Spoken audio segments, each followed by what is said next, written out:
Imagine you're walking alone through the French quarters. The gas lamps flicker like dying candles, and the air feels thick, sweet with magnolia, heavy with something older.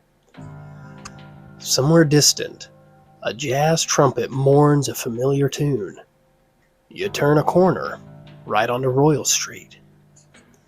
The crowds and the music fades away, until all you hear is the echo of your own steps.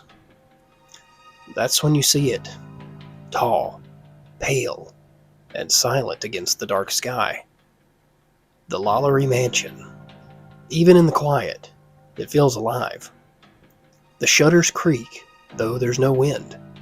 The windows seem to watch. Some say if you stare too long, a woman stares back. Locals won't linger here after midnight. Cab drivers won't stop out front. And if you ask anyone who's ever walked past these doors at night, they'll tell you the same thing.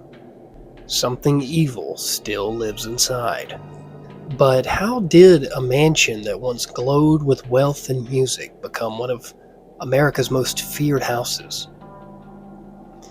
To understand that, we have to go back to 1830s New Orleans, a city of elegance, slavery, and secrets. Back to the woman who built her legend out of charm and cruelty.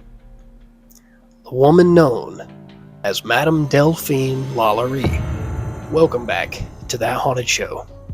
And tonight we're delving into the LaLaurie Mansion, a home of elegance, horror, and spirits that never stop screaming. And we're going to find out why they say it's haunted. The year is 1831. Delphine LaLaurie, a respected socialite, moves into her new home with her wealthy husband. She is beautiful, refined, courteous, an icon, you could say, of high society.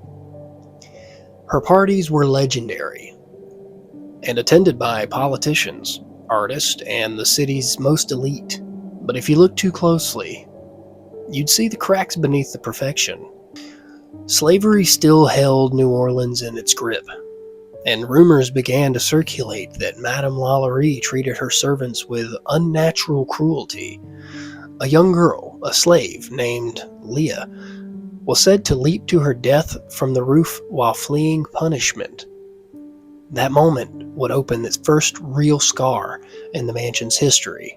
On April 10th, 1843, a fire broke out in the LaLaurie kitchen. Neighbors rushed to help, but what they found upstairs would haunt New Orleans forever. Firefighters broke through a locked attic door and discovered the unspeakable. Some people chained, mutilated, and barely alive. The kind of horrors that crawl beyond reason. What they saw spread like wildfire itself. Crowds rioted outside the mansion. The once adored Madame LaLaurie fled through the chaos, vanishing into history. Some say she escaped to France. Others believe the mob caught her. No grave has ever been found. The mansion became a husk. Its grand ballroom stood empty, and the scent of smoke and death lingered for years. Few dared to go inside. Those who did claimed they heard footsteps overhead, even when the attic has been sealed shut. In time, the house became many things. A school, an apartment building, even a furniture store. But no business lasted long. Tenants reported screams at night, cries of pain, and a woman's laughter echoing from the upper floors. One tenant described being strangled by an unseen force in his sleep. Another refused to live upstairs because of the constant sound of chains dragging on the floorboards. Modern-day investigators have spent decades exploring the LaLaurie mansion. Experiment registers cold spots. EVP recordings capture panicked whispers, and one horrifying plea reported again and again, "Let me go." Paranormal investigators believe the residual energy here is fueled by the centuries of fear. The house has absorbed all this pain over the years like a sponge, releasing it for those who dare to listen. One night, a psychic claims she spoke with the spirit of a woman who was experimented on in the attic, a soul still trapped, afraid to move beyond the walls that held her. Visitors describe feeling touched, tugged, or whispered to. Some even claim to see the ghost of Delphine herself watching from the balcony, face pale and eyes wild with fury. Was the LaLaurie mansion merely a house of horrors, or something deeper? Could centuries of torment have transformed it into a living organism, feeding on those who enter? New Orleans say the house breathes at night. The shutters move in still air. The lights shift without power. Even skeptics avoid standing too closely to the front door. Whether you believe in ghosts or not, the LaLaurie mansion remains a mirror. It reflects what happens when darkness is allowed to hide behind beauty. And maybe that's the true haunting. Not the spirits inside, but the evil that once lived and smiled among the living. The house still stands at 1140 Royal Street, elegant and indifferent to time.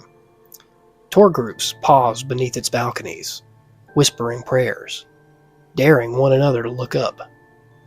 Because everyone knows the dead never really left. And if you ever find yourself walking alone in the quarters when the rain starts to fall, listen carefully. The cries you hear may not be the thunder. Thank you so much for joining us in this episode of the LaLaurie Mansion. This is just the second episode in a special that we're doing on New Orleans and why it's haunted. So stick around if you'd like to see more videos like this, specifically about New Orleans. And if you have any ghost stories yourself, leave them in the comments. And if you have any places you would like for me to check out, also put it in the comments and let me know. I'd love to do a video on it.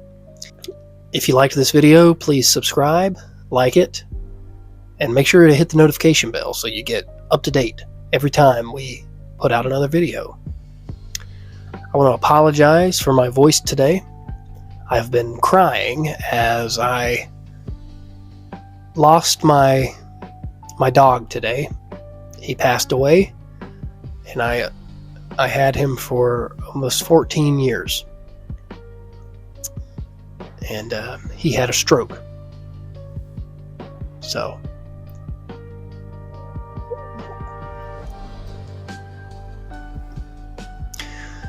but the show must go on,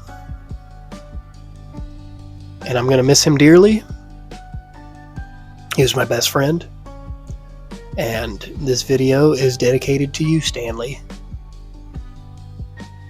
I hope you run forever in the ranch up in the sky, my friend. I love you dearly. We'll see you in the next episode. Bye.